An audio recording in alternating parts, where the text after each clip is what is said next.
Hi, everybody. Oh, you know what? I'm going to change really quickly. Sorry about that. Let's see. Hopefully.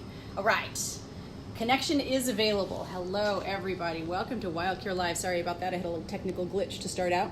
We are back in the wildlife hospital today, and we have what we're terming a squirrel palooza because we have a whole bunch of baby squirrels. And the fun thing that we have today is that we have babies of each of the 3 different species that we treat here in WildCare's Wildlife Hospital, and we also have a baby chipmunk. So how fun is that? Starting out with this little guy here. This is an Eastern Gray Squirrel, and I don't know if we know his story. Yeah, so him and his sibling came in yesterday. They were found thin, they had fleas, they were approaching people, all of the signs that tell us that they are not doing well. Mom isn't around anymore and they need help. So somebody found them and brought them into us, and they are doing incredibly well. Oh, good. That's awesome. Yeah, we have a mnemonic that we call the 5 C's that we use to help determine if an animal needs help. And those 5 C's are if a baby animal is cold, if he's crying, if he's coming towards you, if he's covered in blood, obviously would be a big indicator, covered in bugs, and if he is cold crying, coming towards you. Why can I not remember my 5 C's right now? I can't remember right now. They will come to me as we talk here. But anyway, this little guy was clearly demonstrating a couple of those 5 C's. He was coming toward people. He was approaching people, and he was cold. He was covered in bugs. You said he had some insects on him. Yep. So it is. Well, I'll put the link to that since apparently I can't pull it out of my brain right now. But so awesome that we can get babies like these into care at WildCare and give them a second chance at life in the wild. You can tell he's hungry. Yeah, so these 2 siblings, when they came in, another indicator is they were literally just screaming over getting the food in their mouth. We'd started offering them some pieces of avocado and different types of nuts and different types of melon. And they were just almost in food comas. They were eating so much, so quickly. And that's, again, a big indicator of how hungry they were. So, yeah. And as you can see now, there's no issues getting him to eat because they went a period without enough food. So now they're just taking what they can get. Yeah, when you get a fat baby in that has been nursing on mom, it takes him a little while to get accustomed to that formula. You can tell it doesn't taste nearly as good as mom's milk, or just tastes different. And they're like, yeah, no, that's not what I want. You want to pop over and do the fox squirrel? Awesome. So we're moving from an Eastern Gray Squirrel baby here. Oh, look at them. They're all curled up in their nest. Oh, so my we goodness. never, we've talked about before, we never raise wild animals alone so that they know who they are. Right. We do not currently have another fox squirrel baby in care, so right now he's hanging out with the Easterns. Oh, and you can tell he's a fox squirrel. They all have a little bit of orange on them, but he's got look at that orange belly. orange belly and really beautiful orange tail. Yeah. And if you look at the Eastern, can you show his Oh, belly? yeah. Let's look at his belly over here. Oh, yeah, white belly. Absolutely. So very, very different. Orange on his head and his paws and stuff. He's not completely orange. Not nearly as orange. Now, are these similarly aged babies? Yes. This guy's a little bit older. Because he's significantly bigger. They're a bigger species. Yeah. And you can tell his tail is a little bit more fluffy as well, which is another way that we age them. Yep. And that is actually not open. Now we can try that. Yeah, we can eat. There we go. How is he as an eater? I know the 2 Easterns that Brittany was just talking about were very excited to eat because they had gone through a period of starvation or hunger. He's less so. So this guy's story, sorry, I'm going to try this and see if he is more comfortable. This guy's story is that woman was going for a walk by the Mill Valley Library and heard screaming and didn't know what animal was screaming. It's a very distinctive noise. It's a very distinctive noise if you've ever heard a squirrel scream. and went over just in time to see either a crow or a raven. She said, drop him into the creek. So by the time she waded into the creek to go rescue him, he had crawled out of the water and into a hole at the base of a tree. Oh my gosh. And was still screaming, because I'm sure it's very traumatic. And so she got him out of the base of the tree and brought him in. So Holy cow, that's an amazing story. yeah, it's pretty amazing. So the crow or raven who lost his lunch. Yeah. Bad news for him. But Bad news for him, but good news for the squirrel. yeah. And she said she didn't disrupt his meal. She just was looking to see what was happening. Yeah. And found out and saw him drop him as he was trying to fly away, because they're not like hawks. They can't carry their prey away. Sure. Crows and ravens, of course, being corvids, and also songbirds. The raven is the largest songbird in our area, which I think is interesting. But yeah, they don't have those strong feet that a hawk or an owl would have to hold on to his prey. He is too little to be on his own. So something happened to him for the crow or raven to be able to be picking on him. That makes sense. To be with mom, because mom would normally be defending him if he was there. I think he's just decided, are you done? It's Brittany's little one eating like a champ. We'll go back to our Eastern Gray here. Again, these guys were found on the ground, coming up to people, crying cold, definitely orphaned and in need of care. It is endlessly interesting to me how many different reasons there are that we get injured and orphaned animals into the wildlife hospital. It's just a really crazy thing. We treat as many as 200 different species of wildlife at WildCare. So you're going to meet four of them today as we move along, just in our squirrels alone. But the variety of animals that we treat and the variety of reasons that they come into WildCare is just, very grippy little toenails there, is just amazing. Thank you, Bricia. There we go. He's figured it out now. Oh, there we go. Yeah, Sorry. he doesn't like when he sees you come in front. I think is just. We can back up a little bit. Here, pay no attention to her. Which is good, and we want them to be wild and afraid of people, so.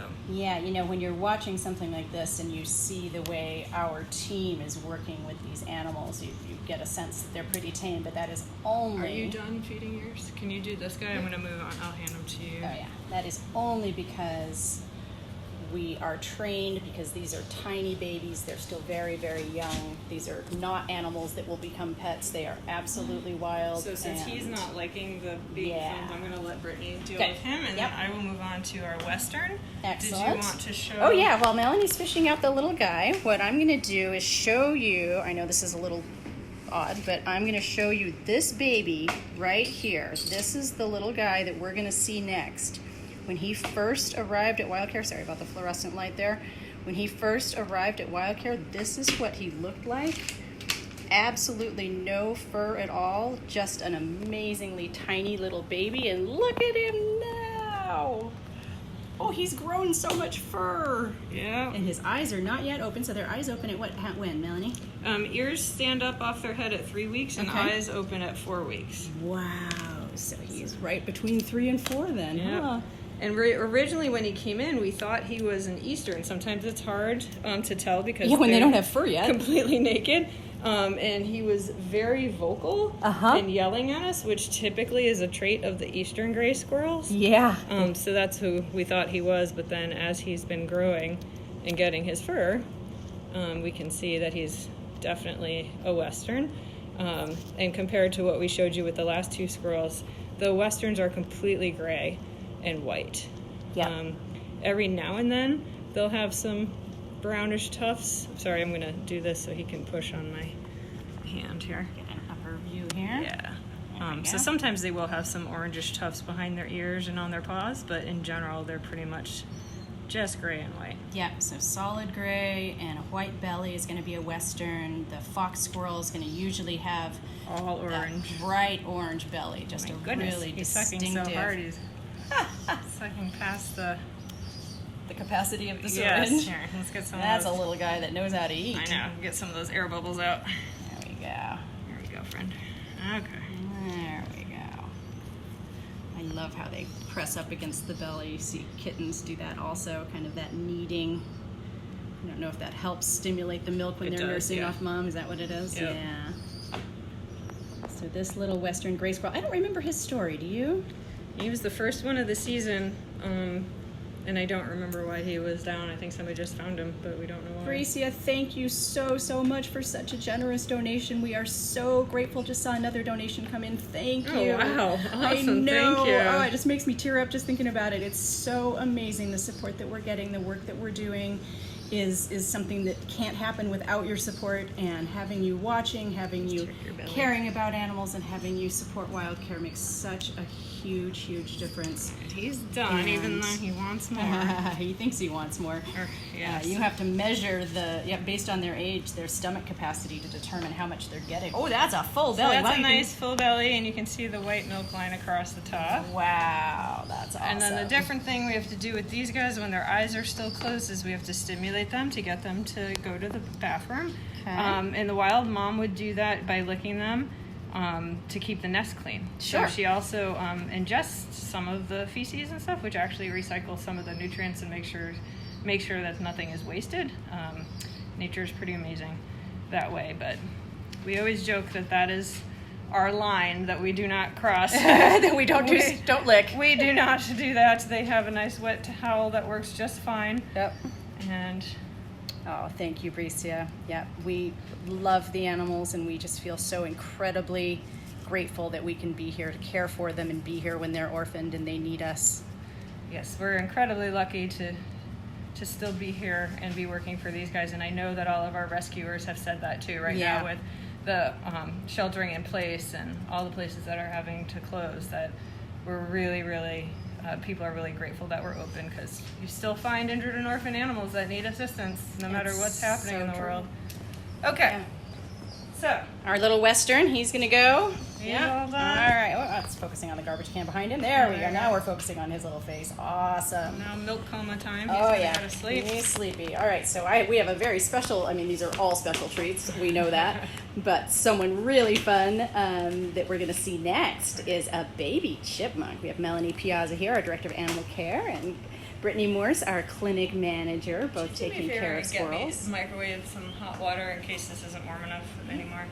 He really likes his warm. He likes it nice and warm. Yeah. So you have very specific formula for these animals. It's another reason that we never ever want anyone to try to raise a wild baby on their own. We talk about this every time we have baby feedings on our live streams, but each one of these little animals has a very specific formula that he or she receives. So you do not give cow's milk. Cow's milk is formulated for something as big as a cow, not for something as tiny as a baby squirrel. And the nutritional balance in these is very different. So we have all of those at WildCare, and also know how much to feed, when to feed, all of those things. So I'm gonna hope that I can catch him Okay. on film. He's getting pretty fast. Oh yeah, he is looking good. So this is our little chipmunk. Sonoma chipmunk is a species. And yesterday he was found by a hiker on Mount Tam, and cold and lethargic and basically just laying on the trail, not moving. Not normal for a chipmunk. Not normal for a chipmunk. And so they brought him in, and basically he was covered in fly eggs. Ooh, not and good. again Covered in cold. bugs. I'm gonna see if I can get him going, and then I'll move my fingers. And once we warmed him up, had to get him hydrated and warm. Yeah, see, it's not warm enough for him. We'll warm that up and he'll like it in a second. He started eating right away, much like the starving squirrels. And that is, as we mentioned, a way that we know that they are in fact in need of help and have been without mom for a while, is that we start them on an electrolyte. Thank you. Feed, which is pretty plain. It's like Pedialyte. Right. And salty and not that great. And when they suck that down, we know that they are really desperate and have been without mom for a while. So I'm just going to heat this up for a second. So I was going to show his like little enclosure here. He's moving into a big boy cage next, right? Yes, so we had him in this so that we could keep him warm, because we were having a hard time getting him to modulate his own body temperature. And today he's been doing great. He's been clearly eating the avocado. Oh, yeah. And you can see some of our nut dust in there, and apple he's been eating. And he is of an age that if he came to us as a smaller baby, he would be in a wire cage already. So now that he's maintaining his body temperature and stuff, we're going to move him into a more proper enclosure. Yeah, he will have a lot of fun in there running around. All right, that looks like it's a better temperature. Yeah. He might be a little leery of the camera. No, he as just, well. honestly, at this age, he would be being weaned anyway. Okay. So I think he's eating enough on his own that just he's not as hungry. interested. Yeah. Oh, I was hoping to show the way the little nose flexes when he sucks on his formula. Yes, he's very interested in everything that's going on. Oh my, yes. And they're also insanely fast. Yes. So when they get bigger, it's really, we take They're care of so them. fast your eye almost can't see them move. And It's we just take the care most of them amazing thing. in a cage, Yeah. within a cage, in case we drop them or they run and leap. Yeah, that's it. He doesn't want any. That's all we're gonna get. So- All right. So we get to see him go into his big boy cage. So he is self-graduated. Yep. And we're gonna set him in here. All of our species that we have, we graduate them through as fast as we can into more and more natural type enclosures. So in here we have obviously dirt for him to practice digging and Ooh, yeah, burying that's food. fun. And then leaves and branches, and we have some of the food in a dish just so it's easier for us to clean and keep control of, but then also we scatter a bunch. So he can practice foraging, just like he would in the wild. Oh, there's some water. Oh, it's scary. Yep. It's probably kind of hard for everyone to see. I wonder if it would be better to. Through the top, I can through the top. I can move the branch. Yeah. And just him checking out his new habitat. How long is he going to be in this enclosure, Melanie? And he just walked into his hidey hole, so Oh, he found good for him. his nest hole already. He's looking out of it. It's really cute. If you want to put the camera inside, you can reach in if you need to. Actually got a clear view now. Of course, he's not doing anything. Yeah, he'll be in here until he starts going a little bit stir crazy. Basically, when he starts tearing things up and remodeling, we know it's time to move him into a bigger one that is completely full of dirt, so he can start practicing tunneling. Nice. And at that point, he will be completely self-feeding and not. He's currently on antibiotics because he does have a little pneumonia from being cold and alone for so long. So he'll be in this probably for 7 days while he's on antibiotics. Nice. And then move to a bigger outdoor enclosure with a lot of dirt to burrow. And then ultimately we'll release him back where he came from. Yep. So cool. And we'll contact other centers too and see if anybody else has chipmunks that he can go with. But the good thing is he came in at this age, so he has already been with his family, so he knows he's a chipmunk. I'm not as worried about him habituating. But we still have to obviously really keep our distance and make sure that we don't mess that up. Yep. All right, we're going to let him rest. Everybody, thank you so much for joining us today. That was really fun. Got to see the whole array of squirrel species and a chipmunk. And wow, we have another intake coming in. Here's our medical staff answering the intercom at the front with our social distancing protocol. So thank you, everybody. Stay well, stay healthy. Visit us online at discoverwildcare.org. Thank you to everyone who donated, everyone who supports us. Thank you. We'll see you tomorrow at 1 o'clock.